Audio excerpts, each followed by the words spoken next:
Mm-hmm. Okay, awesome. All right.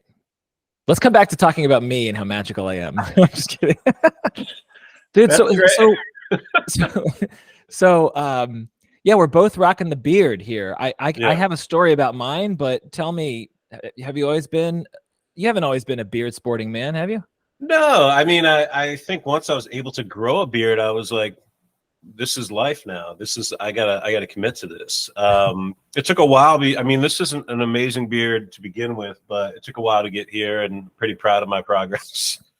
Yeah. Yeah. Most people I encounter give me beard envy because I can't really do it. My family makes fun of me. They're like, what's this thing going here? You got to clean it up. And my wife's like, I'm just smuggling in the mustache for Movember. That's the thing. Like, both of us have a very strong mustache. It's the connecting part that's not working as well. Yeah. Yeah. Let me ask you a quick technical question, because I noticed when you leaned into the monitor, are you talking on an audio interface through a mic? Yeah, so I have my SM57 here floating around, but it's kind of out of picture. Yeah. Yeah, I would say you could probably bring that up a little bit. Volume-wise? Okay. Yeah. Is this better? Did that do anything? It did. Okay. Mine's at 100%. Mine's at 100% too. Yeah, that's good. I can get it close. It's kind of far away from me. This is normally my like production room, and I haven't really. It's hard to explain, but it's kind of booby trapped in the corner. I get you. But it doesn't have to be out of frame, is my point. Yeah. Is that better? Is that good enough? Or you want me to try to? Okay. No, that's good. Yeah. Cool. Yeah. So, okay. So just real quick then, when did you commit? You said, okay, now I got to commit to this. When was that? How old were you? Probably 6 years old. 6 years. Like, that's when the spirit. No, I don't know. Maybe, I want to say in 20s, when I remember shaving my beard for the first time. I was dating a wonderful lady, and she was terrified when I shaved my beard. She's like, "What? I don't recognize you." Yeah. Have you had that happen ever since? Have you shaved your beard since you've grown it? No. Mine. Well, for first quick story is usually I hear stories about that with like daughters and their dads being like, well, "Dad shaved his mustache and now he doesn't look like dad anymore," and they're like freaked out. Yeah. Like, please grow it back because I don't know what man this is. No. For me, I like I said, I smuggle in the mustache, so I stopped shaving to grow the mustache for Movember. Are you familiar with Movember? I am, yeah. Yeah, exactly. So then it's just like, and then I've been trying to incorporate it with Halloween costumes. Like last year I was Ned Flanders. I haven't gotten so creative with what I'm gonna do with it this year, but my wife she puts up with me. She tolerates it, but That's good. You don't know what you're gonna be for Halloween yet? No, do you? I mean, actually, you're from the Olney, Kensington area. Are you familiar with Jean's Costume Shop in Kensington? No. Okay, so that's like a hub of costumes that people come to from around the region, and it just so happens that my one of my daughters has an appointment in Kensington on Wednesdays, and I was talking to my wife. I was like, "Hey, next Wednesday it'll be after Halloween. Like, let's go to Jean's Costume Shop." Yeah. So some big choices have to be made later this afternoon, is what I'm telling you. Yeah. Okay. What are you going to be? Do you know what you're going to be? I don't even know yet. I'm on vacation this week, so I haven't done anything. I haven't planned anything. And then my birthday's tomorrow. Oh, nice little drop birthday. there. Thank you. Okay. Are you in your 40s now? Yeah, I'm turning 41, which is really funny because my dad the other day was like, "I can't believe you're turning 40," and I was like, "No, I'm turning 41." Yeah. So you said you're on vacation? Yeah, I'm on vacation. Yeah. Staycation. Oh, gotcha. Yeah. Okay. Yeah. How long's that for? That's good. I guess 8. I want to say 8 days. I go back on Monday. About 8 days. Okay. Yeah. We're going to talk about the work that you do, but I feel like we pivoted. So so sometimes like people only dress up for Halloween because they have either they're going to a party or something. I know Scott has always been really dedicated to that. Yeah, he goes hard. He goes definitely hard. Yeah, for folks who don't know, Scott Siskin, who's a fellow musician that Jason collaborates with, and And you collaborated with two. You came on tour with us. Don't be shy. I guess I say in the current or present tense. Yes, yeah, yes, yeah, yes. yeah. I've collabed with you two. Yeah, but no plans on what you're going to be yet. No, I don't even. I mean, I assume I'll do something, but I haven't figured it out yet. Yeah, yeah. And I actually also wanted to, before we get into, I am curious. Like I have my list of interview questions queued up for you, Jason. But before we even get into the you territory, I'm curious, like how you're experiencing some of the world events that are happening. Like at another time of the calendar year, I might have been like, hey, did you watch the World Cup final? Yeah. Yeah. That's different than what's happening now. And, especially, just your connection to your ancestors and, I don't know how involved your family is. So I'm kind of curious, how have you been ever since, early October? What's it been like for you and your folks? And yeah, I mean, it's intense. I was talking to Scott actually about this yesterday. I don't know. It's extremely intense. I don't know what else there is to say about it. For me, I've been exploring a little bit of Kabbalah stuff, which is like Jewish mysticism, and that's helped me. I don't consider I didn't really necessarily want to put all this out there, but I don't consider myself super spiritual or super religious, but I think spiritual is the way I go, and I've resonated with Kabbalah recently, and that kind of brought me back into my Jewish roots here. Because I got bar mitzvah, but grew up very Reform, and it was I didn't consider I always say I'm like Jewish when it's convenient, that type of thing. Yeah. But I never consider myself super religious. But I think recently exploring a little bit of Kabbalah, which is more like spiritual laws of the universe as opposed to this God and this kind of thing. And that's helped me feel a little bit more connected. Yeah, I mean, it's insane. I don't know what there's to say about it at the moment. But yeah. It's we're doing okay. Everybody's doing okay as best they can, I guess. Of course. Yeah. Let me just react to what you're saying, because when you talk about Kabbalah, I mean, now you're closer than ever to like my favorite territory. Oh yeah. Go on. Yeah. So when you're like, I don't know how much I want to put out there, and I'm like, oh, please put it. Well, I don't want to give the impression that I'm like super religious, and because I'm not, but I have somehow like gotten super.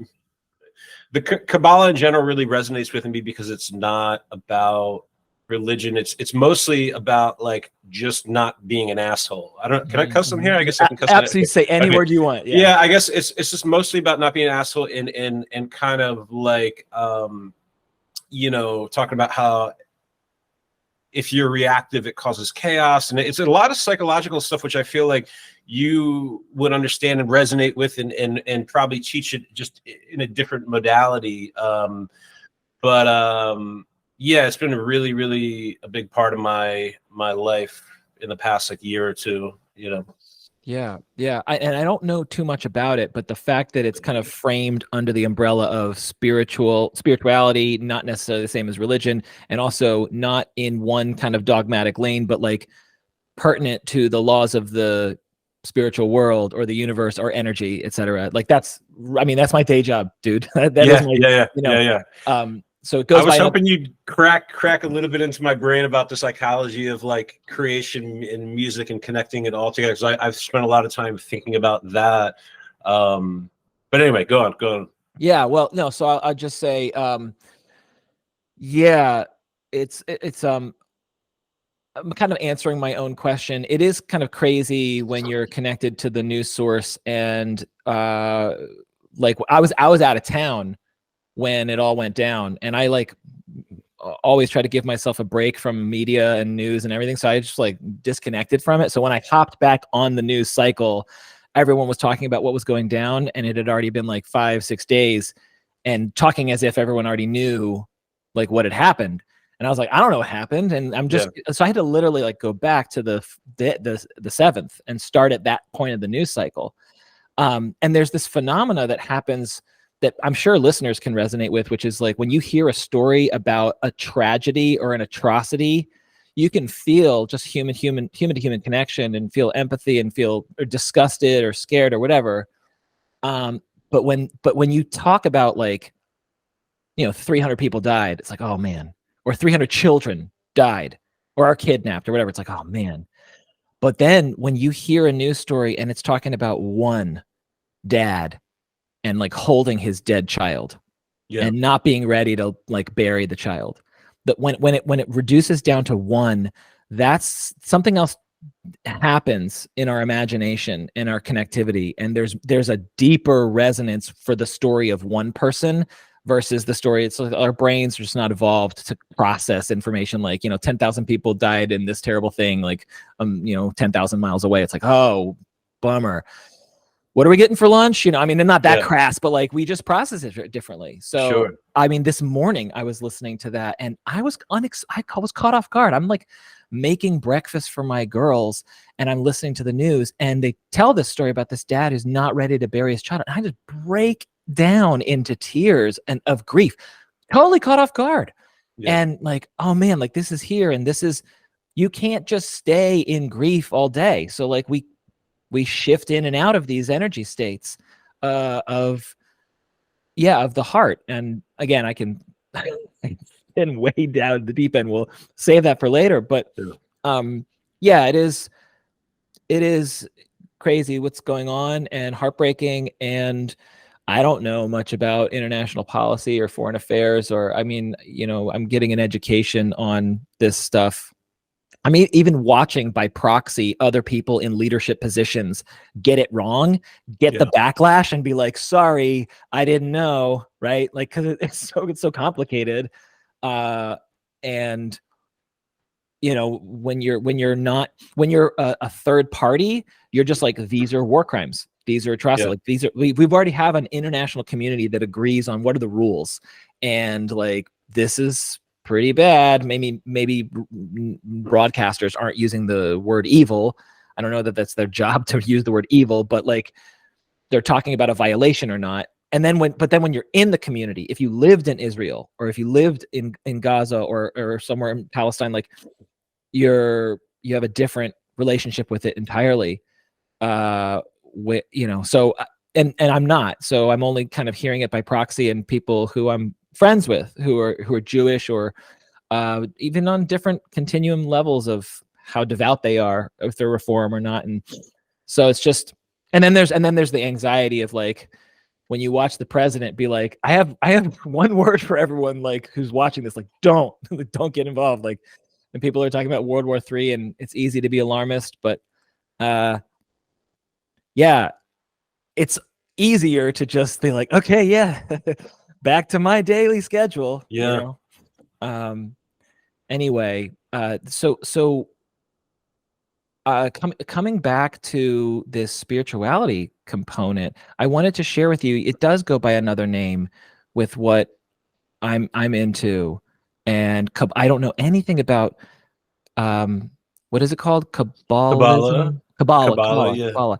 Yeah. So what can you just tell me a little bit about the history of that, of its tradition? How long back does it go? And say as much or as little as you want about it. But I mean, I don't consider myself to be an authority at all.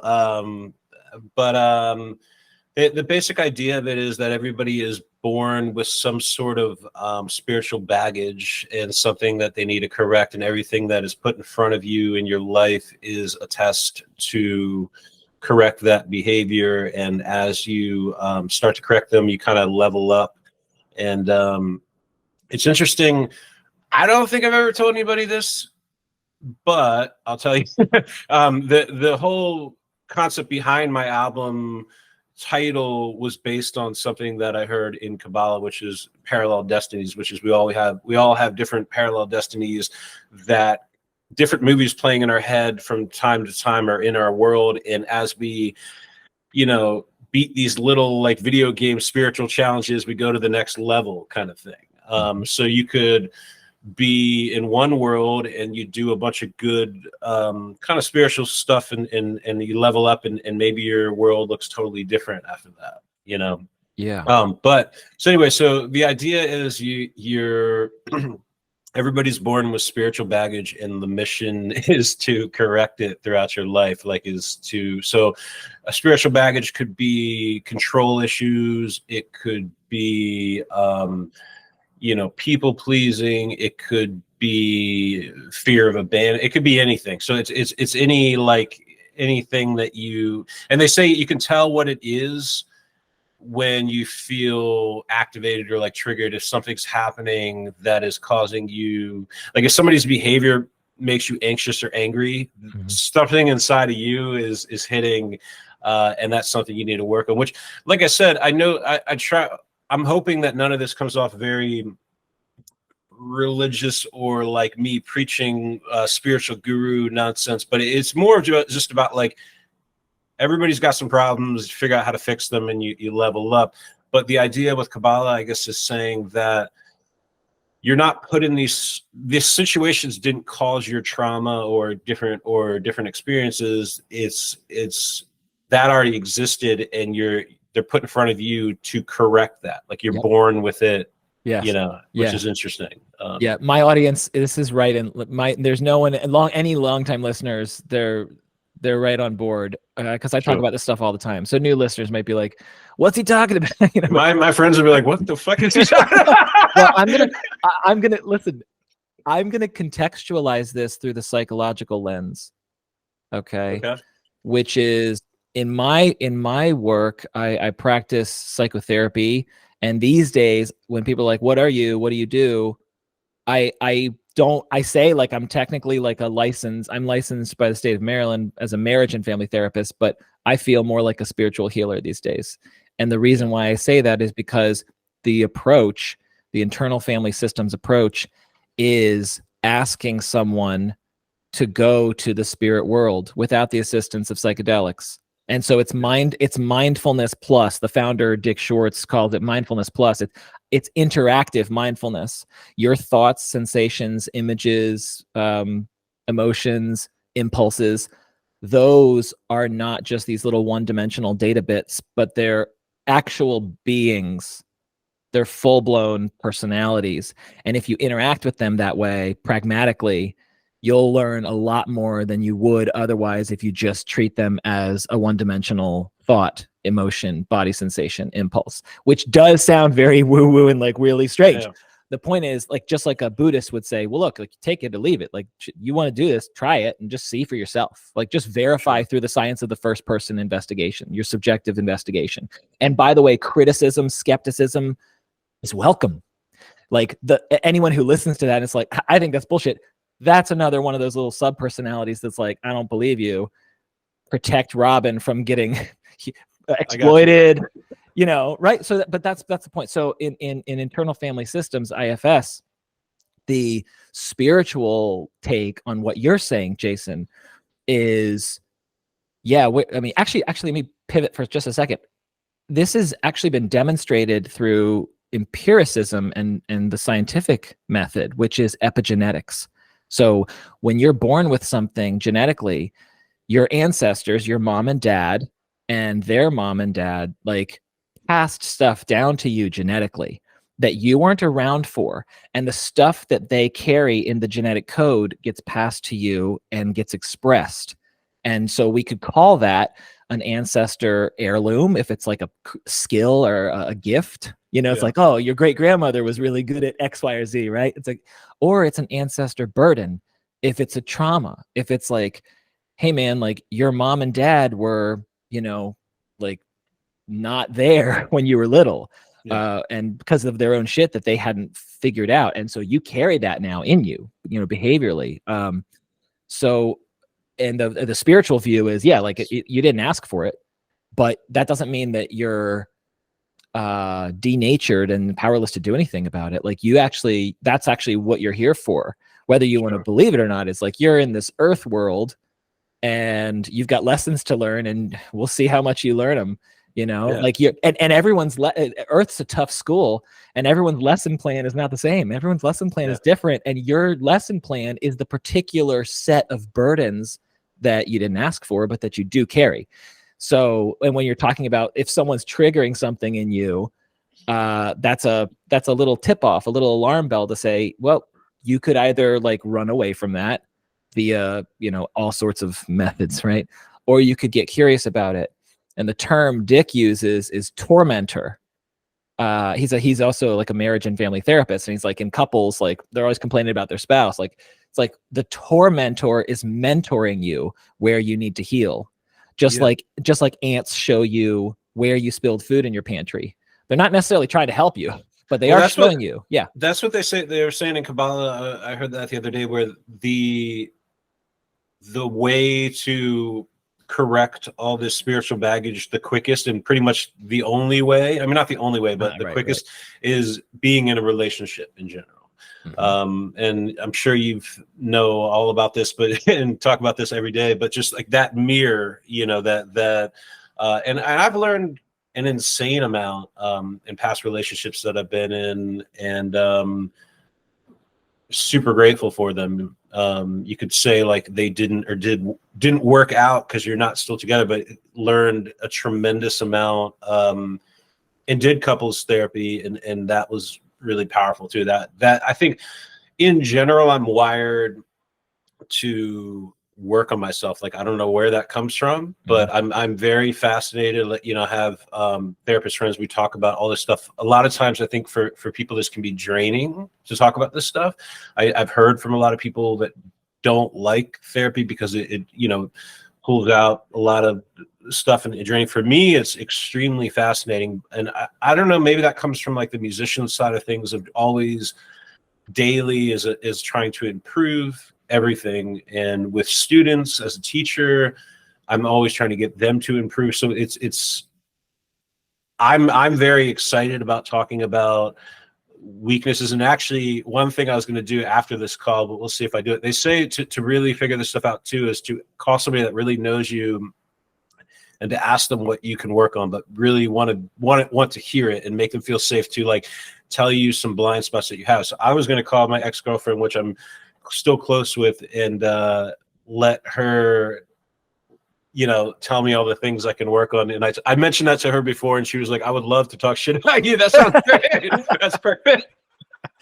Yeah. No, I appreciate you sharing that, Jason. Yeah. When you said that, a memory that I associated to was my buddy Aaron Mann, who you know, one of my best friends, if not my best friend, like meaning like my longest and oldest friend that I'm still in touch with today. You know, shamed me in a positive way, the way that good friendships are supposed to do. Like when you're like, you take someone out for drinks and you're like, hey man, where have you been, kind of thing. Like, you know what I'm saying? Like when people who know, like to your point, when people know you well, they know your essence and they know your values, and they also know when you're either in line with those or not. Yeah. And they're courageous enough to be honest with you if they love you. And that's also what family can be as well, you know. But to your point about improvement, it does take humility and openness and curiosity. And the lack of those things means that it's very hard for any of that stuff to get in. Yeah. And to your point about being a creative or being a teacher, wanting to learn, wanting to grow. And again, I think creatives are just very open. So there's a lot more psychological flexibility and receptivity to learning. Yeah, there's again, and I think I blame this on the second caffeinated beverage of the day. I'm with you. I just yeah. Which is my brain goes faster than my mouth can keep up with, and I as much as I want to go deeper into this territory, I do want to talk about your occupation and your musical projects, especially Cohlapser. You mentioned Parallel Destinies is the debut album. Congratulations on that. Woo! Yeah, man. And I guess what do you, let me ask you, do you have a preference if we start with the Cohlapser project, or just set people up with context about what you do at Stage Music Arts, or where do you want to dive in there? I'm either one's fine, whatever you want. All right. Well, I'm inclined to do like chronological. So let's maybe just start with, how did you get in? And I imagine, I don't want to ask duplicative questions because you've been on the show before with Scott, and I'm sure I asked you, but I maybe just as a standalone episode for new listeners, when did your relationship with music begin? Uh, it's funny. I mean, you probably know, you know, a lot of this stuff, but a lot of it's interesting because I think some people see me in one light and don't know some of the other musical things I've done. Yeah. But before we get to that, I mean, I started playing piano lessons, playing piano. I want to say 4 or 5. There's a picture of me really young in front of a piano. Then I did some guitar lessons. How young were you when you were playing piano? Pretty young, dude. I was my feet couldn't touch the ground according to this picture. You know, I don't know. I don't think I was seriously playing. And I remember taking lessons and they were trying to show me all the right things at the wrong time. And that really, a lot of my teachers have really formed how I teach, which we can get to in a minute. But like a lot of teachers showed me a lot of important stuff at the wrong time for me personally. So they had all the right ingredients and the vocabulary, but you have to get somebody hooked, you know, you have to get them excited. And, but anyway, so piano, guitar, and then, you know, well, I think in general, both of us grew up in just a vibrant music scene. Like it's insane how many musicians we grew up with and how talented they are. And a lot of them are, you know, our super close friends are still doing amazing things. And I'm super proud of everybody and really inspired by everybody. And I don't know, a lot of that probably goes to like Mr. Evans and Sherwood and building the whole rock and roll revival program, which I was never a part of, but I got to reap the benefits of that because we always had good technology and good gear. So I had a taste of electronic music with Mr. Evans when I was super young. I don't know what grade that would have been, but just electronic music where synthesizers had like floppy disks and crazy stuff. And we already had Pro Tools, and that's out of control, like looking back on it, but it was very normalized. It was just like, yeah, all of our friends are really good at music and we all play concerts and we all do things. And like, you know, I remember having like our own t-shirts and CDs and shows, and like, now that seems really normal for high school bands, but I think our area was way ahead of the curve on that. So then, yeah, I guess I somehow started singing for a band, and we don't have to talk about that too much. I don't want to reveal too much or give people breadcrumbs of how to find that. There's only one living piece of existence on the internet, but you have to. I have the CD. I've got yeah, the CD. there you go. Yeah. Yes, I did that for 5 years. So is I guess freshman year of high school, I want to say, to first year of college, and played a bunch of shows, and within that would just play drums when waiting for our drummer to get to practice. And that was your first experience as a musical performer? Being in, singing. Other than like maybe like middle school chorus, like, you know, whatever. I didn't even do that. Yeah, I think that's probably, I would say that. I remember experiences of having like those little drumsticks that you play in the air that make sound. There was this yellow like boombox kind of thing, and so I remember having that. I remember always being obsessed with music, and I grew into loving like hip hop and was not excited about jazz. And then I realized that most of the hip hop I loved was sampling jazz and funk. So I think a lot of times I think that there is these seeds sprinkled in, kind of foreshadowing the future, like taking electronic music class while I didn't make anything at all really that was listenable and didn't really, I mean, I learned some stuff, but it was over my head. But I was always into electronic music and always into hip hop, and that led to studying funk and jazz. And then it full circle got me back into electronic music many, many, many years later. So, the seeds were kind of there in front of me. But yeah, then I got obsessed with drums and study with the late great Walter Saub, who that could be 5 podcasts on its own. Yes. But for those who don't know, he taught the best of the best drummers in the DMV area. I would say many drummers have gone on to do a lot of cool stuff, and super, just a wild man. And yeah.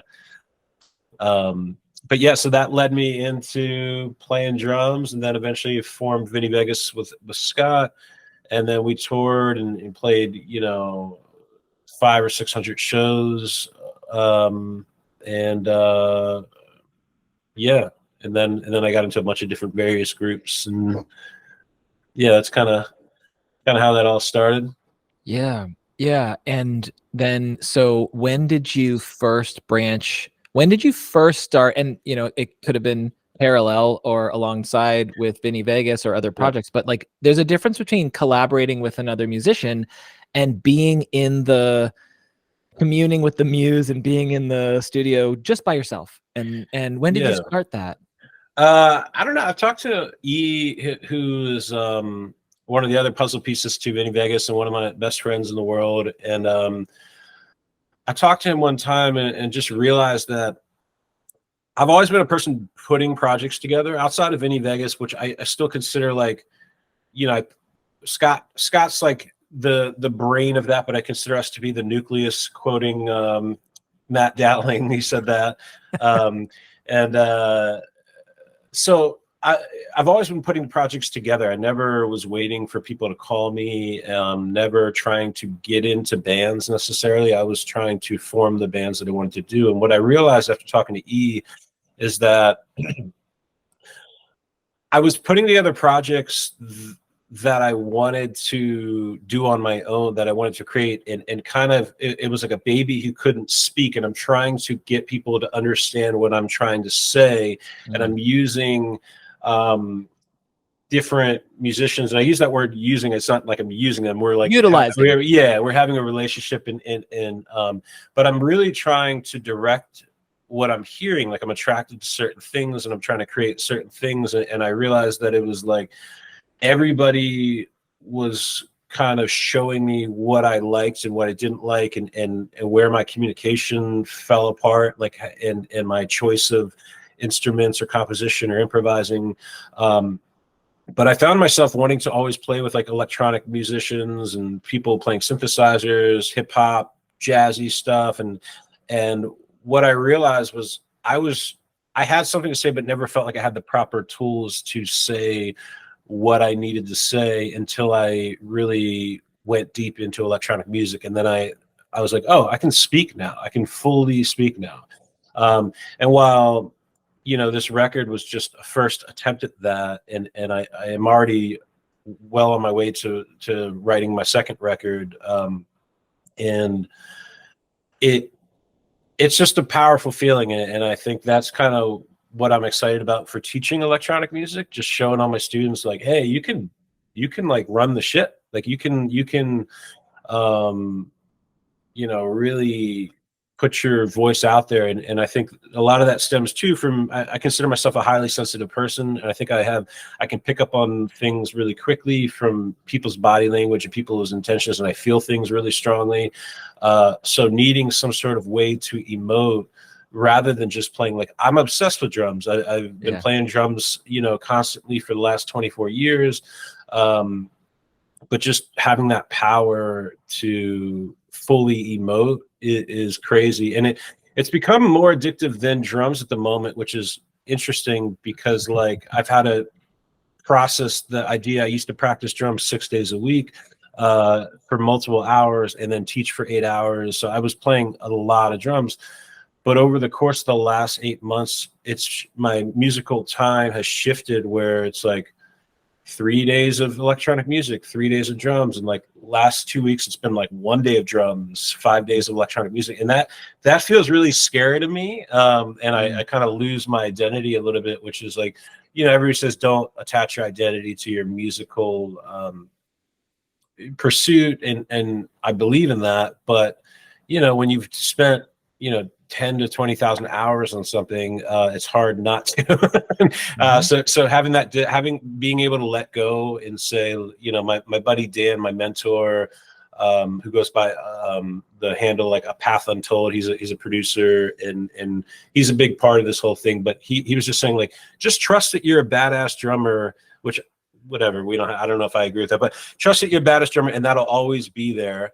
And just focus on the production, and eventually come back to it. You can kind of fuse them together. But I think had I not let go of that, there wouldn't have been space to grow as an electronic musician. And I'm a very habitual person. So like once I get into my routines, I'm really good at sticking to them. And it's hard when I get something that works to leave space for something else. Mm-hmm. And in this case, just going into that unknown and that uncertainty, and not having that same like dopamine release that you get. Like when I practice drums, not every time, most of the time, I leave feeling like, yeah, I went to the gym, that kind of energy. Yeah. But electronic music is a little bit different. It's kind of more highs and lows, no pun intended, Vinny Vegas fans. But like there's it's sometimes you can spend 2 hours and you just feel like you looked at a computer screen and you might have just bummed out and you're just troubleshooting some stuff or whatever. And then other times you have like the most epic moment where you're like, dude, I just created something that feels authentic to me and powerful, and yes. So anyway, I guess I know it's a big ramble, but just leaving that, leaving the comfortability of, I don't consider myself a huge risk taker in general. So leaving that comfortability of something that I find as a huge part of my mental health and growth and excitement, to pursue this other thing was extremely scary for me at first. And to the point, I wrote a blog article for my work about, I wrote this album about 1.5 years, but it was about 10 years of procrastinating before that. Yes, I do know. Yeah. By the way, all ramblings are welcome here. Okay. Yeah, absolutely. And by the way, I also don't experience it as a ramble or non sequitur or tangential. I'm following everything you're saying and eating it up and planting flags on questions that I want to ask you about. Sure. Yeah, so it's interesting to hear you say that you're not a risk taker, though. Like there's ways in which that's probably true, and there's probably exceptions to that. If you look back at the chapters of your life, there's probably many exceptions where you're like, yeah, that was a fucking risk, Yeah. But it doesn't necessarily feed into the identity or the narrative of, oh, Jason Cohen's not a risk taker. One of the things that struck me the most is just the shifting. I like the way you said. Wait, I wanted to interrupt real quick. I think I'm not a risk taker in general, but I am a man of action. So I think that I am never scared to take action. So I shouldn't say never, but I often were just like, all right, I want to try this thing. I'm going to jump into it. So that with the exception of like producing a full album, because that goal, I needed to break it down in bite-sized pieces. Mm-hmm. When I say I don't take risks, like I never like moved out to LA or New York to mm-hmm. just like go hard into music. So I guess maybe I should say that I take calculated risks where like pursuing a life in music is not the most lucrative thing in the world. I'm lucky that I have a full-time job teaching music and that's amazing. And that's very rare, to have, I'm on vacation, a paid vacation as a musician. Which is great. But when I say risk takers, it's like some of my favorite people doing this thing, they're just going hard at it. And I think I'm going hard at it too, but it's still, like I said, I didn't move to New York or LA and like bust tables for 5 years so I could pursue this thing. Totally. But with that being said, I worked jobs so I could keep my music very protected, and not have to make decisions based on money, and make sure the money is coming from education, which I love.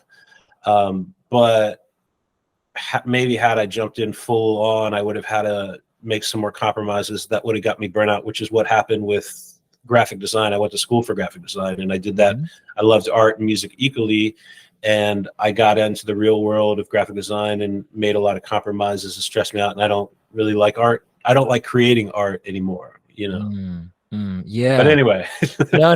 Yeah, Yeah. so to your point, though, just to reflect it back, there's a continuum of risk, and you're absolutely right. Like, I look at that as also comfort. How much can I tolerate discomfort? How much am I willing to go to the tails of that normal bell curve versus in risk, right? So to your point, I didn't move out to New York or LA, whereas some people are like, dude, nothing to fucking lose. Like, I'll sleep in my car, right? Like, so there's that level, but it's a continuum. It's not a light switch. It's like a light dimmer. So for sure, I hear what you're saying. And also I appreciate the whole like man of action. So it can appear to the outside world, like I go for it. I take calculated risks, but to an outsider, it might look like, yeah, dude, that's fucking, that's not necessarily like a guaranteed thing or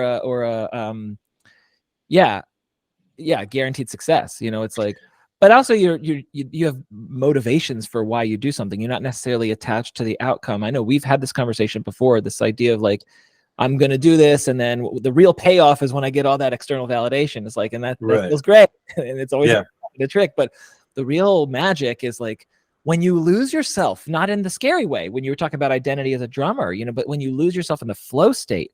And this is actually something I don't get to have these conversations with like everyone that comes on. There are certain people and creatives to talk about that who are creating music. And like, so I want to ask you about that. I'm going to put a pin there and come back to you shifting as a drummer. And I like the way you talked about not being able to express yourself, how to talk, have the words.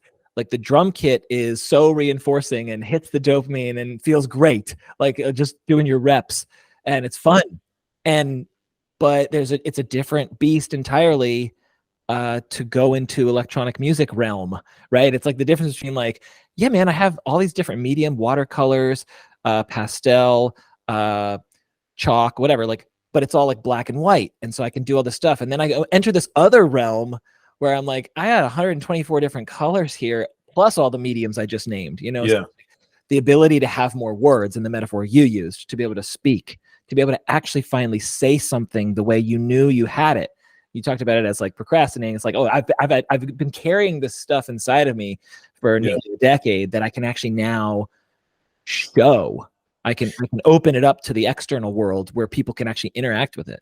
Yeah, and I think I've been like modeling behavior. I don't know much about how babies work. I don't have a baby yet, but maybe one day. I know that'd make my parents happy. But so the mirroring of behavior. So I think, you know, watching musicians play, like if I'm playing drums in a band, I'm very much watching the keyboard player, I'm watching the bass player, I'm internalizing. So I've been doing all this stuff for years, and you know, I would give feedback to, oh, that's the part, let's take that 2-second thing. I'm always in that headspace. I was never like a passive, like sit back and just play the drums. I'm always, and that was something that was extremely special about Vinny Vegas, which was all the writing was group effort always.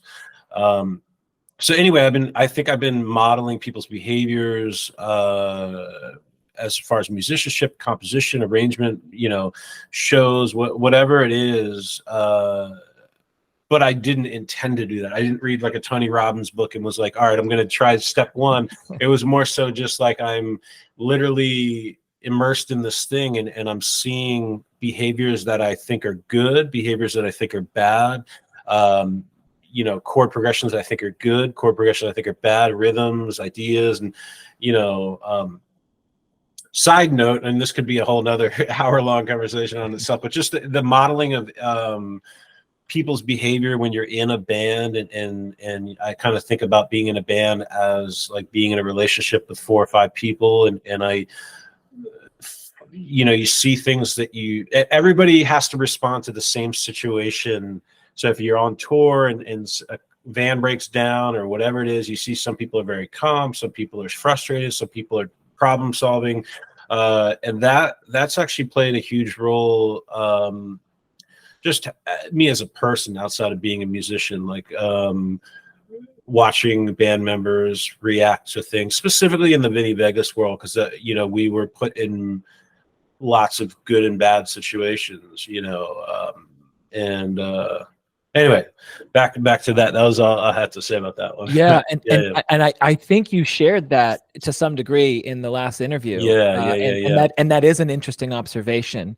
is to just notice how are the different personality constellations in a group, you know, showing up, the different roles, the different, again, we could say strengths and or heirlooms and baggage. What's the shit that everyone carries and that they can tolerate it, they can't tolerate it, but especially the gifts and how people cooperate. And very much so, it's a being in a band is like being, people talk about it as being in a relationship. Usually the analogy is like the girlfriend or like the romantic relationship, but it's also like being in a family and being with brothers or sisters, you know, sure. Like siblings. And it's a real testament to the bands who are like, did you see Hammer No More the Fingers has their name? Yeah. I'm like, like, I don't know if they're all dads right now, but like still being able to stay together and write music. It's a testament to, something really special that where people can do that and go through the stressors and the trials and tribulations. And again, that's a different beast than being by yourself. Right. So that's a whole different, like it's interesting, you know, the room that I'm talking to now is kind of my production cave here. And I think some people would consider me an extrovert, and I think I've almost like morphed into ambivert, introvert, because I've been here making music on all my, you know, free time. It's a different world. It's cool to have, I have buddies that I can send stuff to, and they'll help critique and they'll give me some advice. I've grown to not do that as much, like a very select few people, and I learned not to like I've been a lot less active on social media about sharing stuff, trying to like really build my vision of what I want before I release it out into the world, as opposed to chasing that instant gratification, which again goes back to like the Kabbalah, the instant form of the form of instant gratification, like that reactive behavior of like, I need this. And you'll probably still see me do that weekly on different things, but like, well, you're human. Yeah, I am human, but yeah, back to being alone while you're writing. Yeah, it's a totally different beast. And it's really cool just to see what I come up with without anybody else. So like before, you're like, oh, this is cool. And it's unique because it's mixing everybody's influences together. And that's the part, like if you write in a band that all writes together, you mix influences, and all of a sudden it does sound unique because everybody's being authentic to themselves, right? Mm-hmm. But then if you're alone and you're being authentic to yourself, it'll still sound unique, but it's there's less chefs to kind of fuse it together. So if you have an eclectic palette, it could still sound unique for sure. But yeah, it's a whole different beast working out. And also, like, you know, I mixed and mastered this whole album as well, and that was skills that I got from training with my buddy Dan that I was mentioning before. A Path Untold. Yeah. So like he, you know, through my work, which we could talk about or not talk about, they paid for me to do a year and a half of training, weekly lessons with Dan, and that was probably the most powerful thing that's happened in my life as far as like education is concerned. That year and a half was probably more valuable to me than like, you know, 4 years of college type thing. That means we should talk about it. Yeah, we should talk about it. I know he would appreciate a plug too, but yeah, man. Yeah, but yeah, so that was part of my empowerment, and I'm never stingy with compliments to him, and I always, you know, he's taking lessons with him now. I always sell him all my friends. I'm like, you gotta talk to my bud. But yeah, I think he was kind of the one that really helped me bridge the gap between exciting about this thing, playing drums, knowing a lot about being in bands and music, and then having the technical tools and a lot of the philosophy to just like to go for it, you know. Mm-hmm. Had it not been for him, I don't know if I don't think this album would have come out, nor if it did, it probably would have been like 5 or 6 more years from now. Yeah, it's all, well, that's the other thing. We're going to come right back to that, but I just wanted to talk about accountability. Yeah, when you're in a band with a group, you have other people depending on you. Yes. And for Yeah. a solo project, you're like, well, you know, maybe you're working with a producer, you're collaborating with someone else, and in that case, you do have kind of an accountability buddy. But like, that's a different thing, and that it can speak to why someone could just be like, not today, or tomorrow, or next week, Yeah. and then that Yeah. just happened. And then 5 years later, it's like, okay, it still hasn't, I you know. think the thing that I have, like, I don't believe in natural talent. We could talk about that for a while, but we don't. Heresy. No, go Yeah, ahead. but I believe the gift that I have is like drive and grit. So with this type of stuff, I never need accountability for it. I'm, before we got on this call, I was making music, and when we leave this call, I'm going to eat a snack and then get back to music for the rest of the day. That all feeds back into just being so in love with this thing. Just being so in love that it's not about like, man, I have to do this, I got to get this out of this. It's just like, I love this thing, and it instantly always makes me happier more than anything that I could ever experience in life. No offense to any person or thing that might offend, but so the drive and the grit, I never have a problem with accountability. And in fact, I've been told by many ex-girls that it's more about like I'm too accountable. Like I can just kind of, if I say I'm going to do something, I'll do it.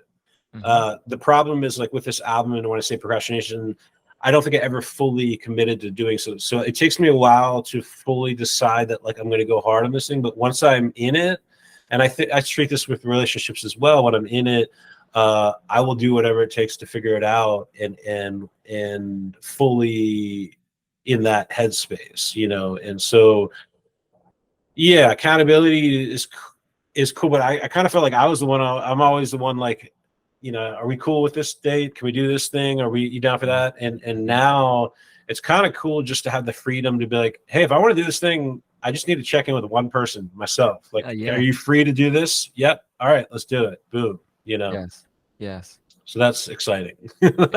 Yeah. So let's come back to Dan, and that's a hell of a claim, right? To say the training that he gave you is more valuable than like a 4-year education, Yeah. And so let's go to that. Sure. And again, for listeners, we may or may not get to it. Jason, I will read your bio, so I guess that they will know you're the program coordinator for Stage Music Arts, and it was through work that Dan trained you. You said your work paid for it, or? Yeah. And Dan used to live in Baltimore, and he lives in Grass Valley, California right now. So all it was through Zoom. It's funny that I've probably spent more time with Dan than anybody in the past like year and a half. However, we've only hung out in real life twice, maybe come home for Christmas, Mm-hmm. But I talk to him probably every day, every other day. And, our sessions, he was extremely generous with this time. Like, Stages would pay him for a 2-hour session, and we'd normally be on the call for like 4 or 5 hours.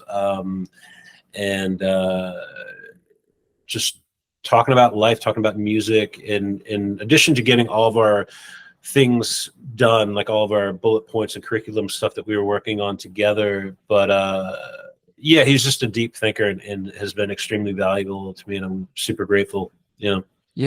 Tell listeners about some of the things that he helped refine in terms of your skills and how you incorporated those into into Parallel Destinies. Yeah, I think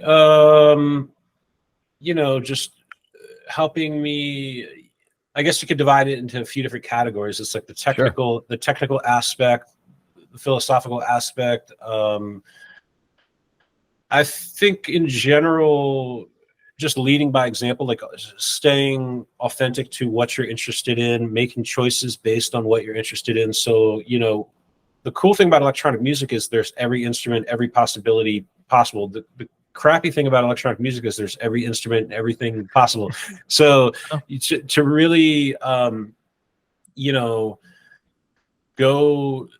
I you can say, like, going to a clothing store at a mall, but I don't even know if malls exist anymore. But let's just say you've got all these outfits to choose from, or or let's say a buffet. Okay, we'll go to a buffet, right? You got all this food to choose from, which is what I normally talk about with my students, food. And you know, if you've got a whole, you're not going to be able to eat all that. I mean, I pride myself on how much food I can eat, but you can't eat the whole buffet. So you got to choose what is really exciting to you. What is the most exciting thing to you? And that starts to build your musical tapestry and kind of just how you make your decisions. So Dan helped me write out like a vision statement of all the aesthetics that are part of the music that I love. For example, like I love, you know, synthesized drums, but I also love acoustic sounding drums. I love pad sounds. I love beautiful synths. I love sub bass. I love like, you know, we could go on for a while, just like glitchy grooves, polyrhythmic things, textures, odd meter phrases. So making a list of all that stuff and being really thorough. By the way, to jump in, that yeah. sounds like some of the meta tags on like the YouTube music or Spotify algorithm, right? To say like, Yeah. the moment you say this, it's like, how do we keep Jason Cohen listening? This song has these elements. AI finds all the other ones with those kind of words. It's kind of crazy because I'm just now over this break stepping into like Facebook ads for my album, and I'm kind of behind on the curve in the curve in you and me both, man. But and it's exhausting, but I, you know, I submitted my music and the AI literally went through this thing and just tagged it. Oh, you're playing this, and it kind of puts you in this box. And you're like, huh, okay, cool. Yeah. And I also like submitting to a lot of playlists, and they're like, this is cool, but this is actually experimental hip hop, and I'm like, all right, you know. Yeah. So, but anyway, yeah. Defining what I love, and then as far as like, you know, technical aspects, you know, Dan taught me, I don't know where to begin, but you think about like music theory. I've been taught music theory my whole life, and it never resonated with. I could never. I would get 2% of the information. I would be hungry to get it, but it never hit me even. And I think he connected a lot of those dots. That wasn't a huge part of our stuff, but he connected a lot of those dots. And I think in general, side note, learning music theory is a great way. It's great to do it in a DAW, like in an electronic music production program like GarageBand, Logic, Ableton, Pro Tools, whatever, because you can really visualize it. You can do, you know, stack triads. You can create inversions. You can, you know, add harmonies. You can take the bottom layer and bring it down an octave and create a bass line to bring the top up and create a melody. So I think that the application of all this stuff made it really special. And I think that's a big lesson that I learned as far as a teacher and a student at the same time is you're so much more invested if you got skin in the game. So I was learning all these concepts with the goal. Why my work was paying for it was to build curriculum for a 4-level electronic music production program, which I built with Dan and I teach, and I'm the director of at Stages. And but while I was learning all these concepts, I was making them applicable to this project, and I was so much more invested. I mean, Dan. While I say Dan was the best teacher, he also said, pat me on the back, that I was his best student and that he's never experienced. I spoiled him. Now he's on his own like education pursuits. Like he's always taught, but he's doing like a whole like online business kind of thing. And he was just saying how, you know, he got spoiled by me in general because I was so hungry for all this information. Yes, you know.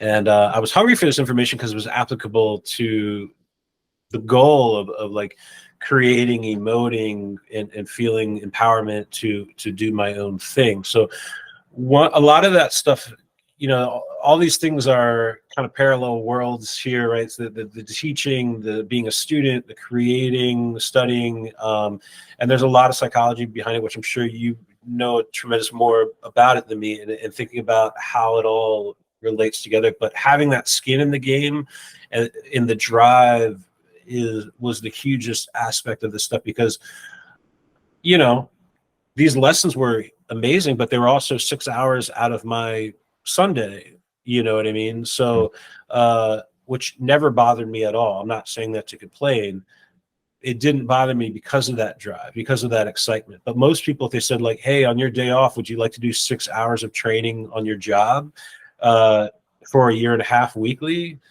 No. Most people would say no, hell no. But me, I was like, hell yeah, let's do this.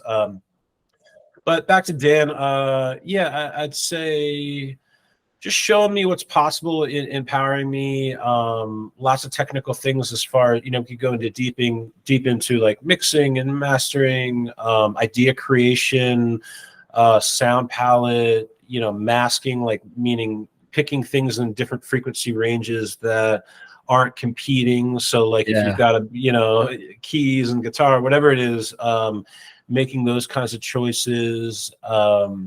And did you say, sorry to interrupt, but did you say this was the first project that you were in that producer role of mixing and mastering it? Absolutely. Yeah. So I learned it, and I've never mixed it or mastered anything on my own except for that, with the exception of like students' tracks for listening parties and stuff like that.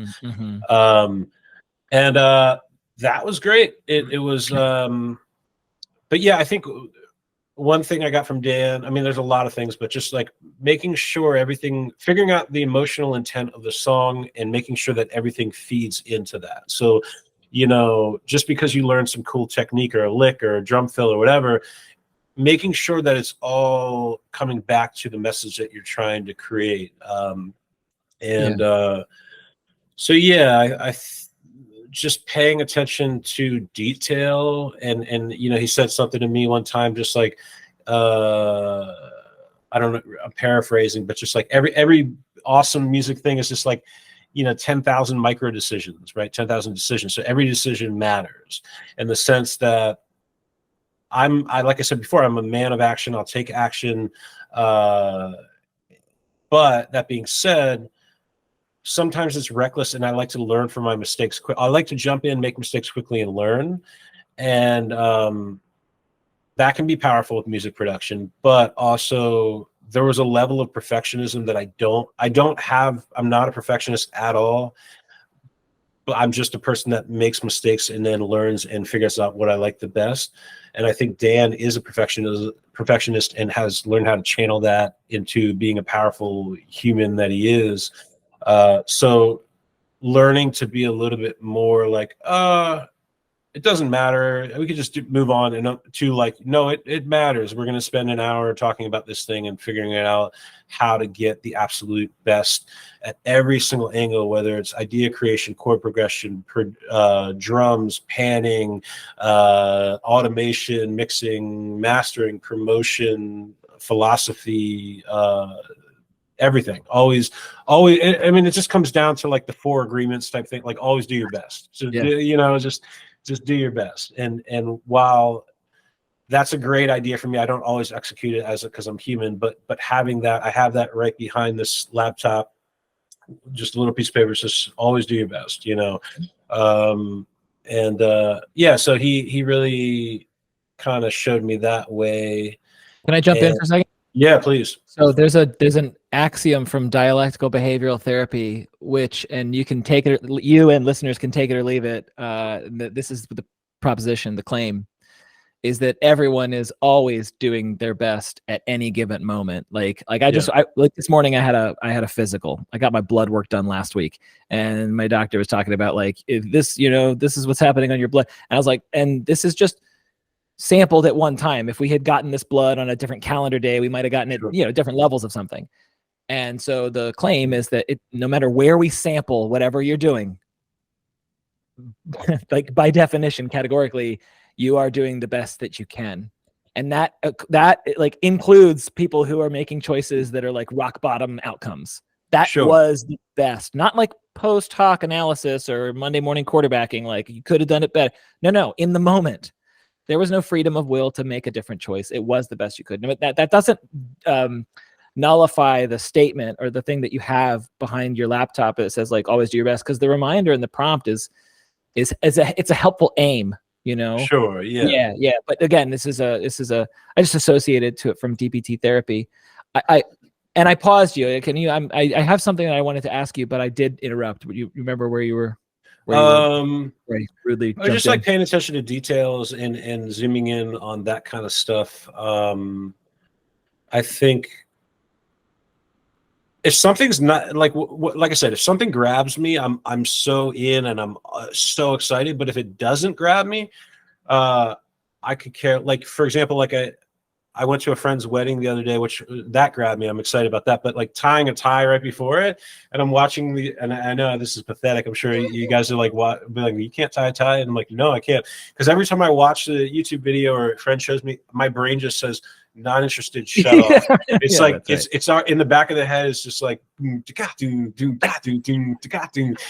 I'm Make just that an animation. yeah, like yeah, yeah. That's right. But it's just that thing of like learning. I think with Dan, just trying to get into that headspace that all this stuff matters. Like tying a tie, I guess, kind of matters. I don't know. Like it does it. I don't. The photographer wants you to get that tie looking right. Yeah. Well, I have friends that do it. That's a whole dependent situation. When if I'm going to a wedding, somebody help me out here. Yeah. But I guess just paying attention to all those details. When you're doing things like, for example, like a 3-second panning thing where it goes from the right ear to the left ear. Like, does it go 50% right or 40% right or 10%? And like all those things matter. Yes, and by the way, just for listeners, when you do listen to Parallel Destinies, make sure you listen with good headphones. Listen with headphones so that you can appreciate the crafting that went into the music. There's lots of textural things in there. There's a lot of movement created on tracks, and I think that sometimes it can be depressing to hear your music. I'm sure this is all musicians on like a phone speaker, Bluetooth speaker. You spend hundreds of thousands, not hundreds of thousands, but lots of hours doing this minutia, and sometimes it sometimes it doesn't translate. Jason, you also have an appreciation because of the different roles you were playing in the birthing of this baby. Yeah. I think, had this been more just for learning curriculum and learning how to articulate this with students, I don't think I would have gone as deep. But because I went so deep and I made it and I connected it to something that I'm really excited about, now I think I've really leveled up my teaching as well, and my students benefit from that, and they can see my passion and my excitement, and I think that's extremely contagious. And that's kind of what I'm after for a producer, for a teacher, for a person, like having a contagious energy that when people hear my music or around me, they should feel empowered or excitement, or at least feel the excitement I have for life in general. It's not always like that, but that's the goal. Yeah, that's like what I'm shooting for, Yeah, and it can be contagious. Absolutely, the right energy. And just like on an aside, I can't help but just I have this impulsive part that's like, that good energy is contagious. The negative energies can also be contagious, of course. Oh, too. yeah. But that's a whole separate. I know we don't have to walk down that dock. I just want to say, like, you referenced it earlier in our conversation, like when you're around someone and you can feel them, and then that stirs stuff up in you. Well, to flip it around, I mean, the idea, because I feel things so strongly, and I do, I'm overly sensitive to when people's vibe is off, right? Mm-hmm. And how that affects me. So that makes me overly sensitive to not putting off that, because I think people feel it as strongly as I do, but a lot of times they don't. But I've had situations where I might apologize to a friend and say, hey, sorry, I was kind of a little snipping. They're like, you were snipping?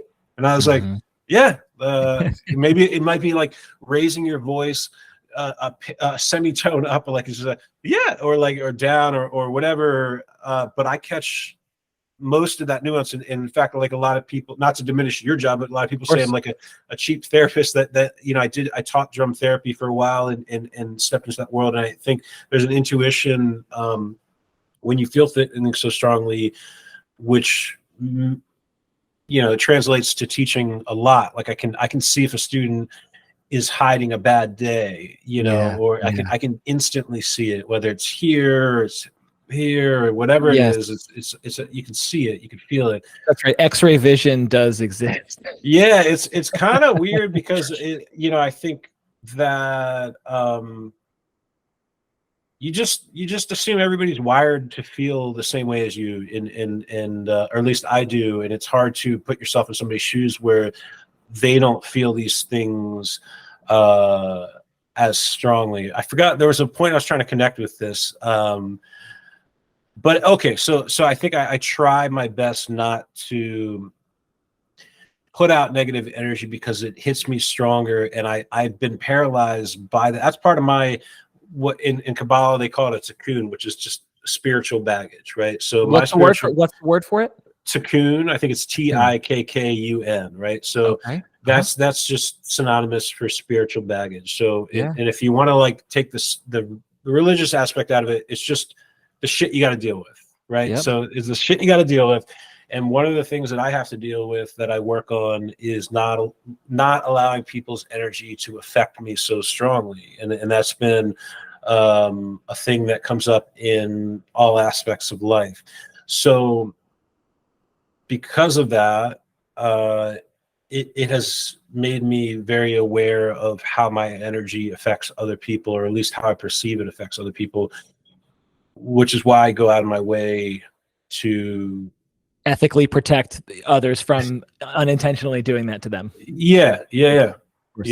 Let me just say, that's to people listening. I can't, again, this impulsive part of me is like, seize the moment to bring a little bit more healing or awareness for any listeners and viewers, which is, you're familiar with, like, in the 1970s, there was like the wounded inner child movement in psychotherapy, or if you heard the concept of like the inner child healing, or if you've done meditations, there's like inner child, like the whole idea of like, if your feelings get hurt.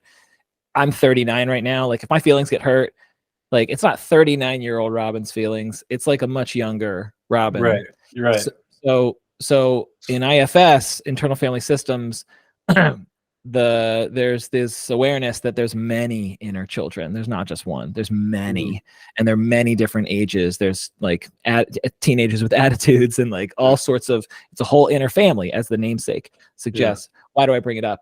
Because if someone's energy rubs you the wrong way, here's the invitation to listeners and viewers: is just like, remember when you were talking about how you were like, not to diminish, or no, not that, you were saying like, I don't want to offend anyone about like if they love something, and I was associating to a baby. You're like, I care about this. I just care about this so much. Sure. Yeah. It's like, that kind of love and care, that's the energy to be U-turned inward and directed at whatever feelings get hurt when someone hurts you. Because the easy thing is to lash out, blame them. Don't talk to me that way, or like, oh, you think you're like, get defensive and just counterattack, or withdraw and run away, and just like, the invitation is whatever's being stirred up in you, whether it's anxiety or shame or guilt or anger, whatever it is, essentially like treat that as if it's a young being who just needs that loving care and compassion. And that's not easy for people to do, because again, they might not want to even imagine. Like they be like, that's a creative metaphor you got there, Robin. And I'm like, I like tell people when they're doing, I'm like, it's not a metaphor. It's not a metaphor. But anyway, that's again, a far dive into a deeper, stranger world, waters we don't have to swim in right now. I want to ask you, Jason, if we could, am I prematurely pivoting us here? Because I do want to ask about a track on the album. Did you have anything that you wanted to kind of close around when you were talking about the story of developing your skills as an engineer and mixing and mastering? And nothing too specific. I mean, I didn't have any like agenda of things I really wanted to talk about today. I just wanted to hang with you. Yes. But just in regards to the prompt and where you left off when you were talking. I don't know. I mean, in general, it's just want people to like figure out what they're obsessed with and just go hard at it. And once you figure out what you're obsessed with, like, you know, that will drive everything. And I often think, like, if I'm not doing something, it's because I'm not excited about it enough, and that's fine. You know what I mean? Like, I really want to learn like bass guitar, or really get good at piano, and I do practice piano for like 5 minutes a day, chords and scales. But it's like, if I really wanted to get good, I would practice more because I would be obsessed with it, right? And having that drive, you know, pulls it all together. And that with my students specifically, like, I might play something like a James Brown song. I'm like, oh, that doesn't hit you. All right, let's play this like Jimi Hendrix song. That doesn't hit you. Okay, cool. Let's play this Mac Miller song. Oh, that hits you. Okay, here is it. You know, here's where you need to like zoom in on and just fall in love with this aspect. So from an education standpoint, just being flexible and zooming in, figuring out what students are interested in and zooming in on that, and then sneaking in the vegetables that you know are important, but making sure you wait, because I learned that from getting burned, because, you know, teachers were, with all the best intentions in the world, and super kind and sweet, showing me what traditionally you're supposed to learn as a musician, but they forgot the one part about it. Like, you have to be excited, and that it's not because your parents force you to go to lessons, or because you know, whatever it is, it's you have to be like, hell yeah, like, I want to learn how to be the next Jimi Hendrix or whatever it is. Yeah, back to your point about like the wrong order, that there was these like here's proper nutrition, to use the vegetables, the food metaphors shines through, right? But like the idea is like, none of that lands if it's being imposed externally without intrinsic motivation. Yeah, and it's everything has to do with order too, because it's like, technically I was introduced to electronic music freshman year of high school, right? It was freshman year with Bill Evans. Yeah, so but it wasn't until, you know, much later, end of college, middle college, whatever it was, that I started getting into that, because the puzzle pieces weren't in the right order, right? It was planting a seed and saying like, hey, this is coming in your future, pay attention, but you're not ready for it yet. You don't have experience being in bands. You don't have experience listening to a lot of music. You don't have experience understanding how X and Y works, but we're just planting the seed here. So just take note, you know? But yeah, so I think excitement and order is the hugest thing, you know? Yeah, absolutely. And also, this is one big thing that's really helped me, is just not feeling the need to, I'm not in competition with anybody, and I'm just shooting for my goal. So learning how everything relates back to your goal. So as a drummer, if you go on YouTube and you type in drums, dude, you will be shamed, right? So well, it's just like, do I spend my whole life being as good as my buddy Eric Brown at double bass? No, because I'm not obsessed with double bass. Do I spend my whole life, you know, being as fast as this gospel chop strummer? No, because that's not what I want to do. So I love all those worlds, but I want to, you know, plant my flag and say, is this relevant to my vision, which is part of hugely what Dan helped me kind of figure out. And if it is, then it's worth pursuing. If it's not, it's just noise. You can be inspired by it, but it's really hard to block out. You know, for me, I on Instagram, all the people I follow are drummers and you know, producers, with the exception of like some therapists and some spiritual stuff like that. But yeah, it's important to not feel the need to have to follow everything and be, because you could spend 50 lifetimes being the best death metal drummer, the best jazz drummer, the best funk drummer, the best producer for other people, the best pop producer, best hip hop. Like, those are all different worlds, and we know our time is limited here. So I'm trying to just zoom in on my thing and create my own lane. That's why it's sometimes hard to be boxed in with his text, because you're just like, I'm trying to create. I'm trying to be authentic to myself, which in turn will create my own lane.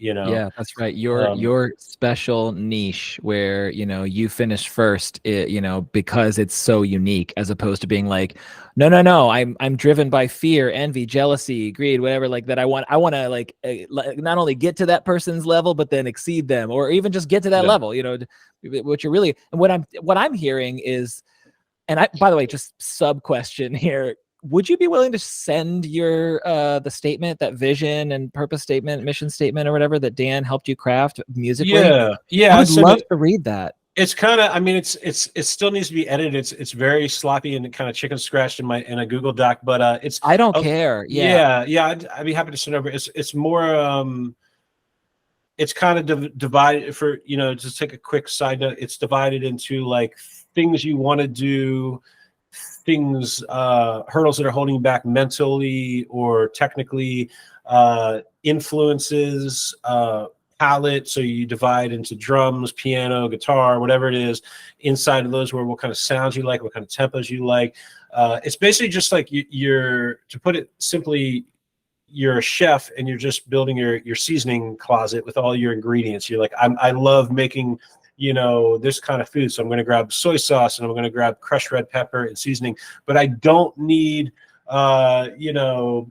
paprika or whatever it is. It's cool. I'm down to try that at restaurants, but it's not part of the food that I'm going to be cooking. So what if it's smoked paprika? No, don't listen to me. Don't listen to me. Well, we'll see. Yeah. I'll have to try it. So my point is, though, one of the most transformative books I ever read, I got the like pre-published version. It had grammatical errors. Didn't matter. It was still like, so I don't care if it's polished.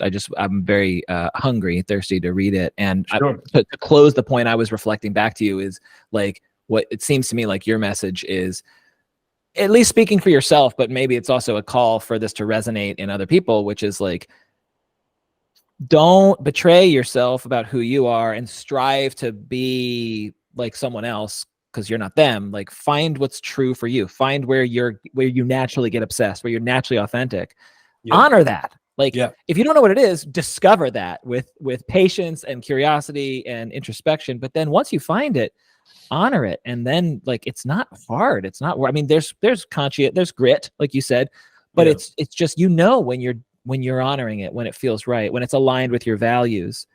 Yeah, the decision making is not hard at all. Like, the execution can be hard, but the decision making, it's either yes or no. Like, it's does this, like, if somebody's like, hey, can you play this cover band gig tonight? Nothing against cover band gigs.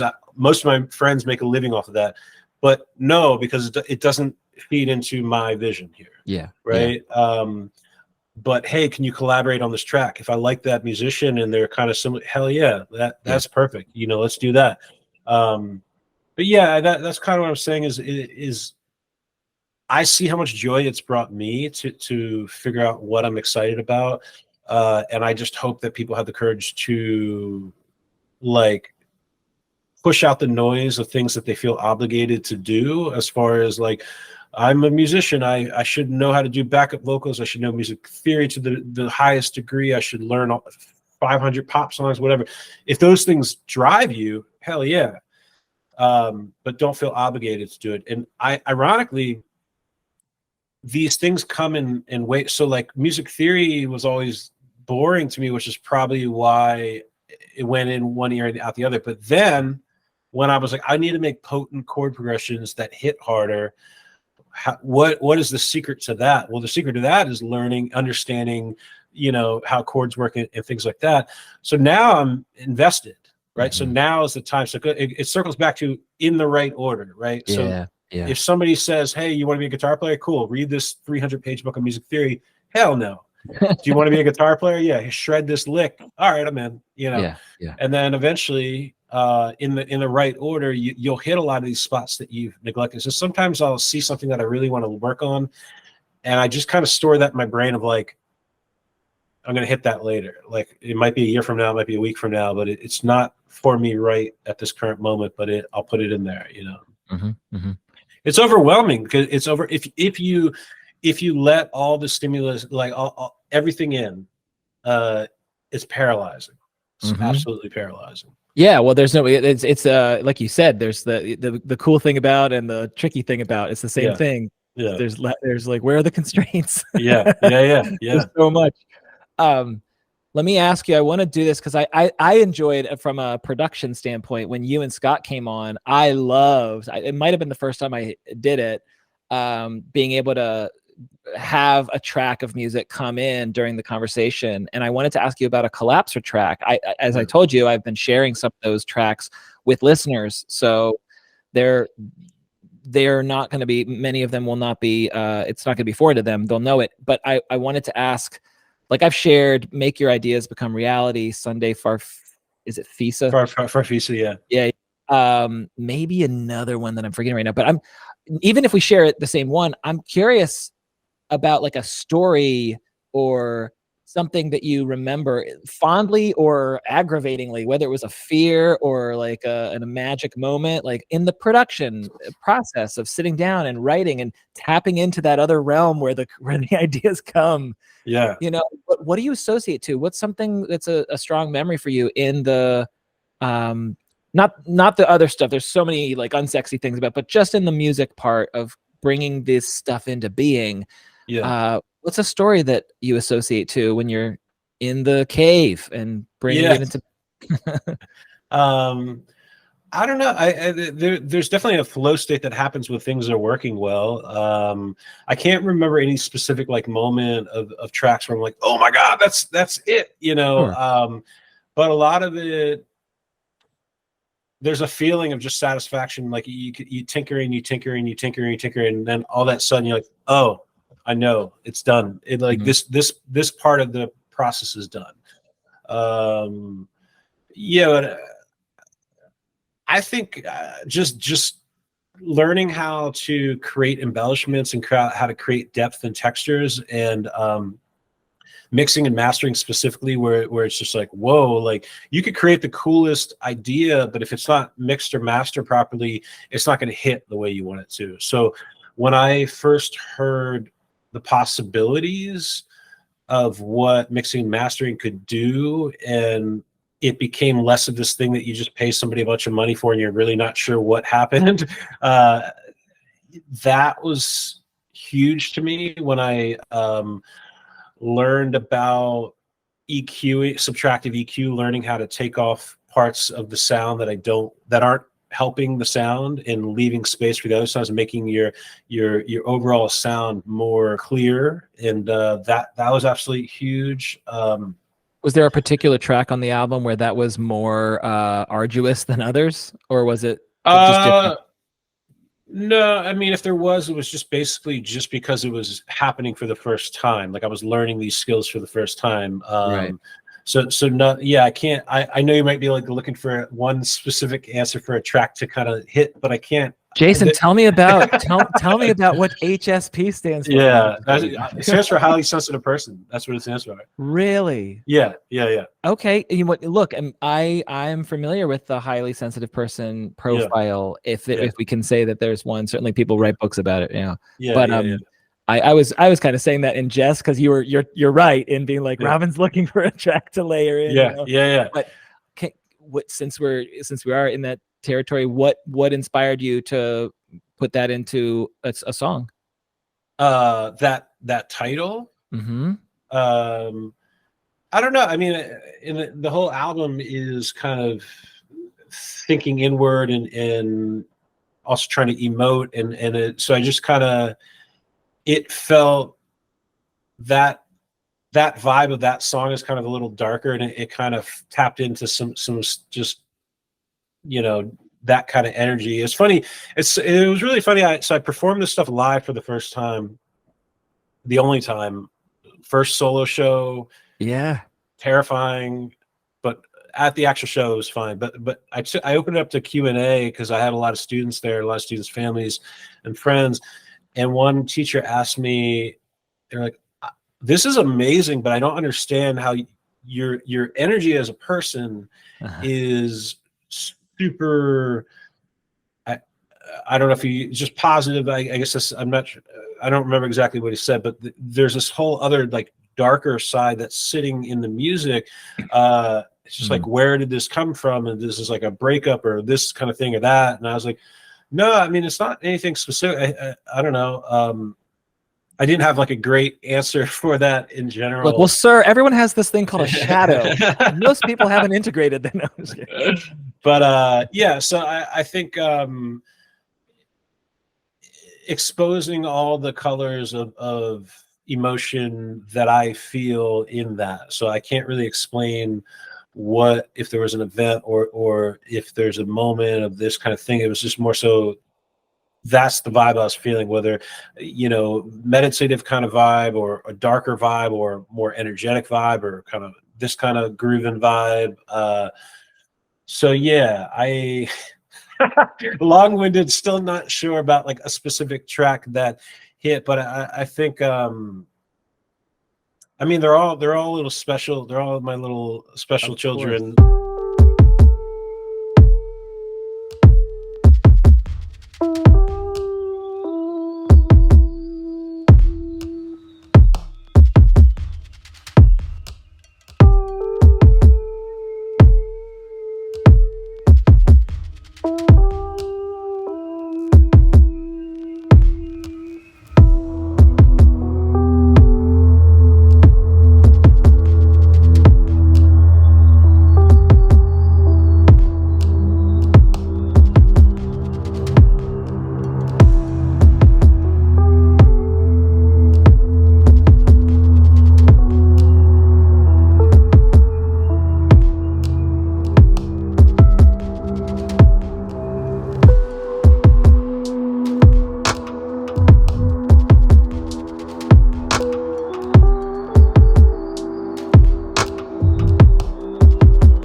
Of And course. Well, I'm gonna drop in HSP, of okay, course. yeah, Yeah, I'll drop that in. yeah. I will say one of the things that is a theme on the record. There's these teensy micro samples of female vocals. Yeah. So they're dropped, and that all came from, I was at a party at a friend's house, and one of our friends asked if she could read my tarot cards, and I was like, sure, whatever.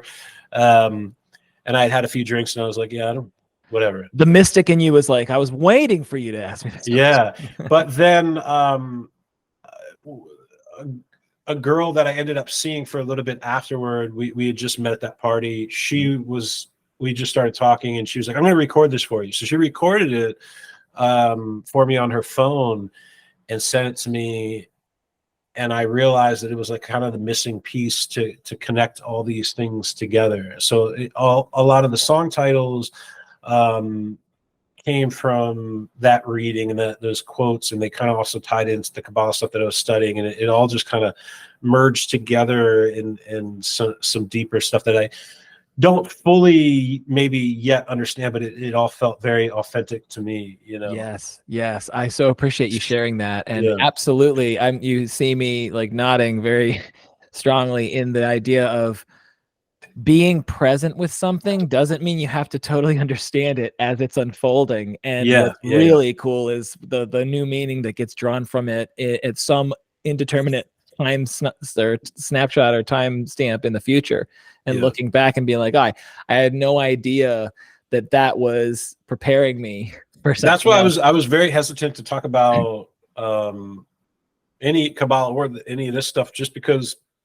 with instrumental music, it's a lot easier for a listener to kind of create their own idea about what, like if I do a breakup song, somebody's like, oh, this person literally just said they're sad, they can't see you, blah, blah, blah. But with instrumental music, you're really, just kind of interpreting it the way that you feel it. And that's totally different for everybody. So not wanting to kind of tamper somebody's experience because they might feel it and have a totally different energy toward it, Absolutely. That is, like, again, back to like my occupation, the closest thing is the psychological like Rorschach like ink blot, right? Like it's like the person is seeing something and then it's their world be interpreting this stimulus, and so too for like the mystery in art, and again, there's another infinite possibilities about how people can metabolize and make meaning from art. The other thing that I wanted to tie in was just this not fully understanding something when it's happening, not like the girl's vocals or how those get layered into the tracks, not realizing in that moment that would happen in the future. And then, like you said, it's the missing element. There's a rabbi, and I've quoted this so many times, I got to figure out which rabbi this is, but this says we're too stupid to know the difference between blessings and curses, so we just need to treat it all as blessings. Like, treat the curses as blessings too. Sure. Because what seems like a curse, again, in one time stamp, can be seen retrospectively as the necessary blessing. Yeah, like in the Kabbalah stuff, they were saying, like, if you're having a really good day, that's just an okay day. If you're having a really bad day, that's a really good day, because that's where you're having that opportunity for transformation. So you're in that position where this thing that triggered you or that you need to work on, you have an opportunity right at that moment to get better at it, as opposed to something even where it's you're just good, but you're not actually growing. You feel good, but you're not actually growing it.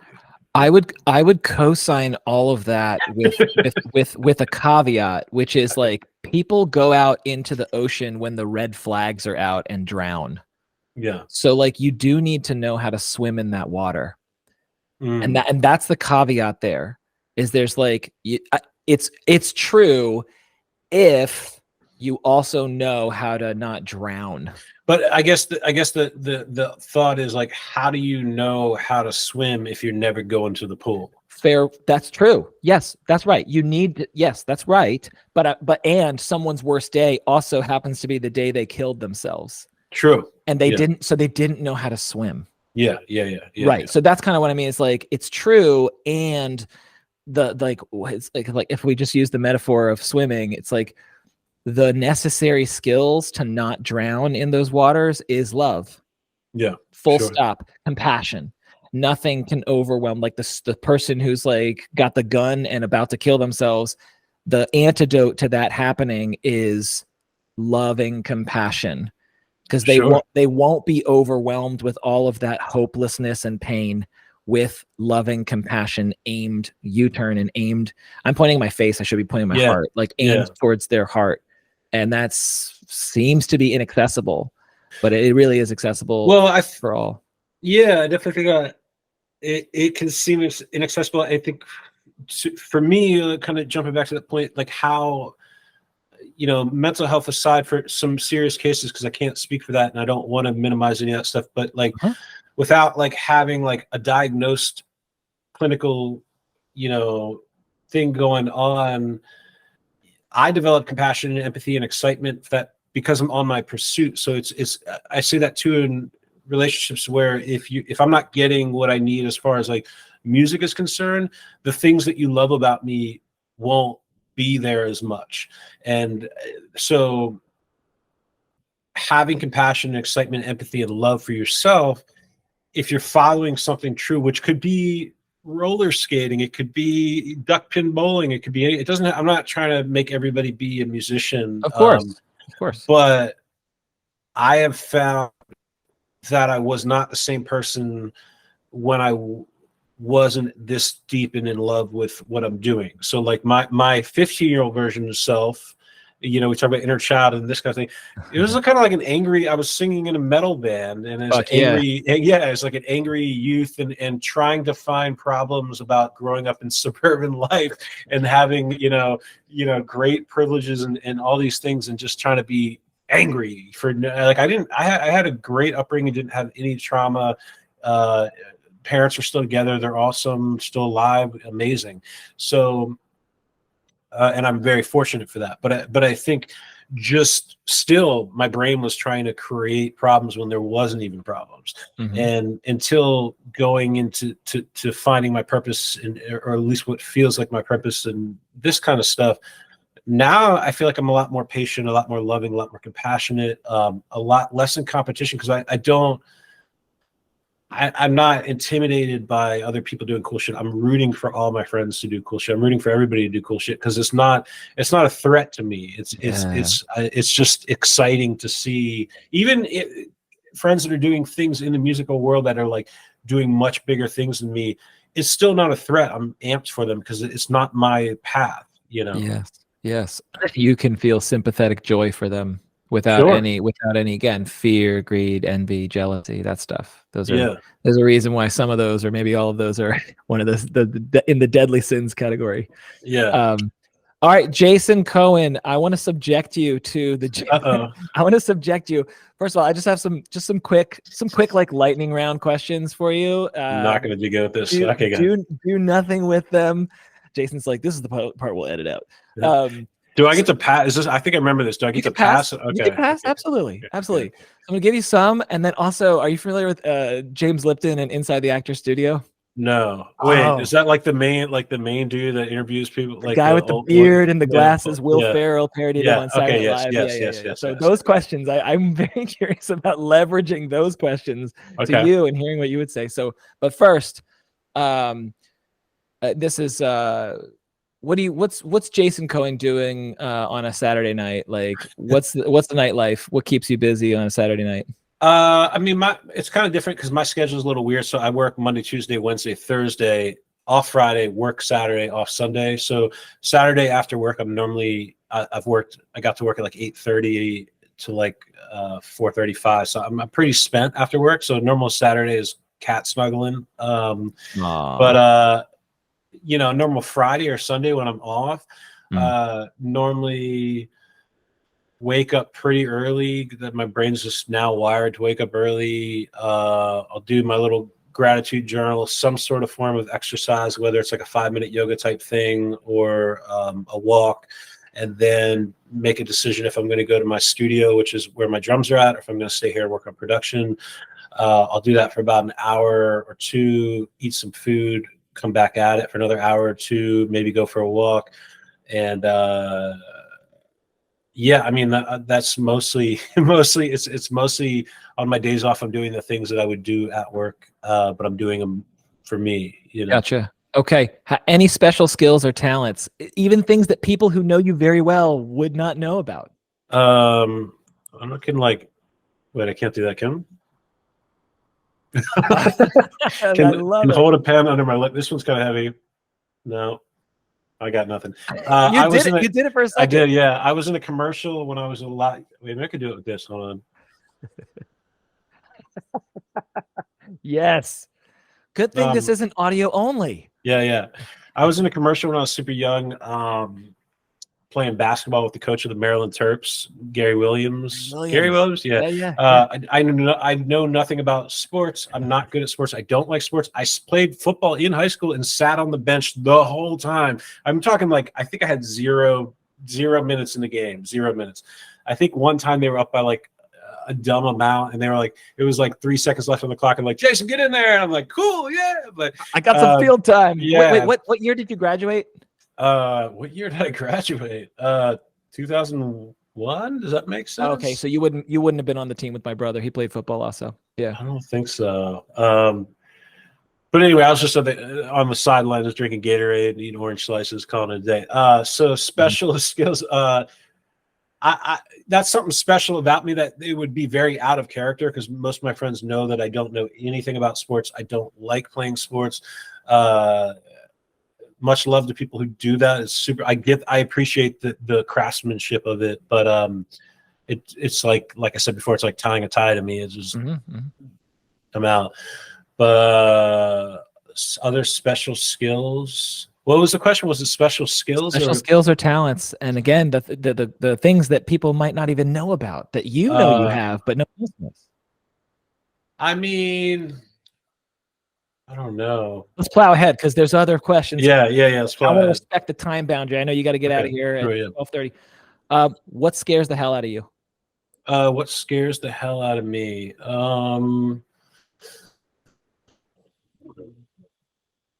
I guess getting older and not fully pursuing my thing. You know, I don't care how it plays out, but just the idea that I didn't go hard at it, which is the phase I'm in. And my birthday being tomorrow is a very sobering and reminder of that. And time on this earth becomes very limited, but time in general, as I'm sure you know, as a father, like, it's so limited, and we had all this time in the world when we were kids, and we wasted it away to an extent. We had fun and grew memories, but so yeah, what scares me is just not going hard at the thing that I love. And yeah, I'm not scared of failing at it. I'm just scared of not trying. Yep. A very wise fear to have, indeed. All right, the James Lipton treatment. Okay, what is your favorite word? I don't know. I like the word pamphlet. It's just a funny. I don't know. Okay. What's your least favorite word? Okay. I don't like when people write okay. I don't. Does it matter if they spell it with OKAY or capital O, capital K? Or I think I probably don't like okay more, but a lot of this, if you say in person, absolutely cool. Like if you're like, okay, yeah, cool, okay. In a text message form or an email, I always hear that as like, okay, or like, okay, or okay. I don't know. That's me. That's how I interpret it. Right. With attitude or disinterest. Yeah, especially okay with a period. I don't fuck with that. The period of death. Okay. Yeah. What turns you on? Musically or romantically? That's you get to choose. It just says romantically. Just says okay, romantically, you know, somebody who has something that they're really passionate about.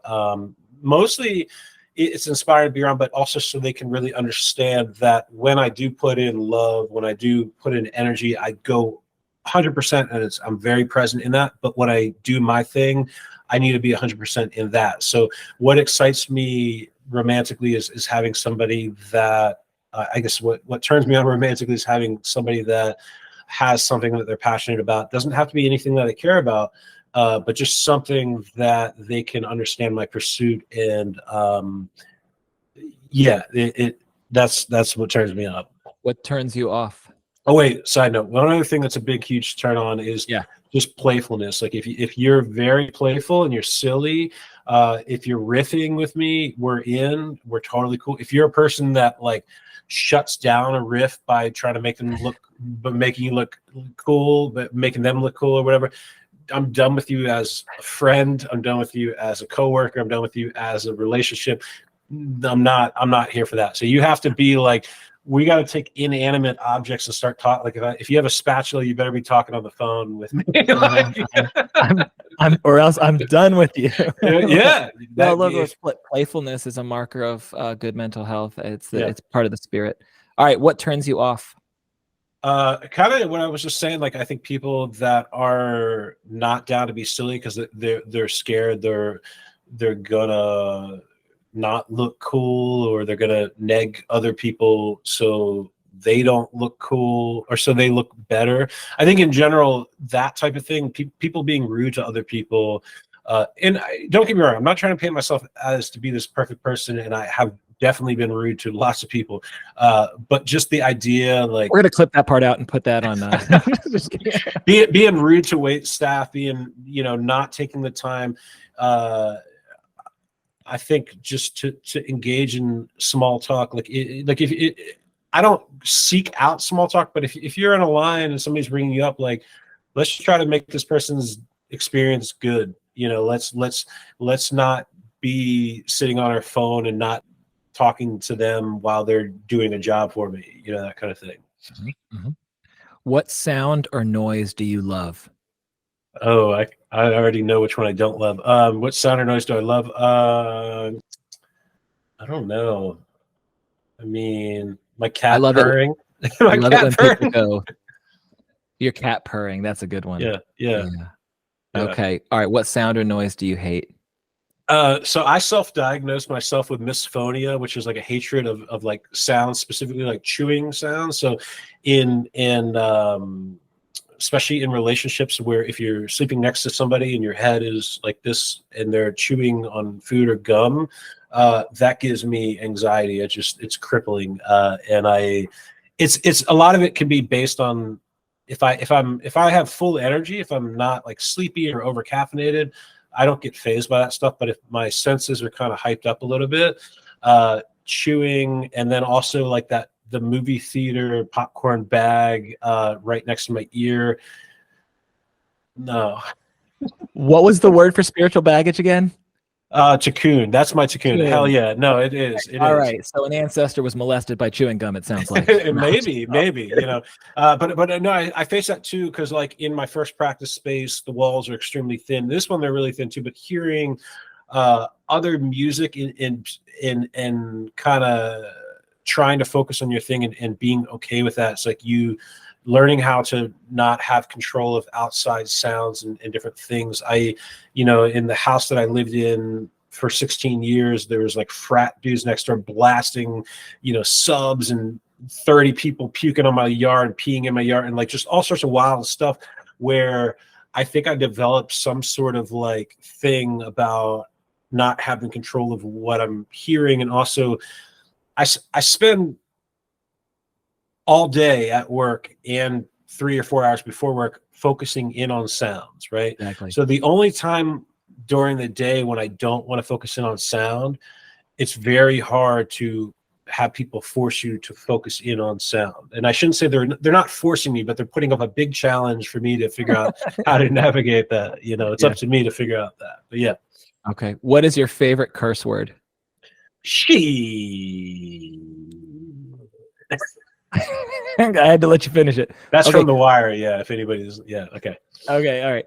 What profession other than your own would you like to attempt? Yours. Therapist. I mean, absolutely.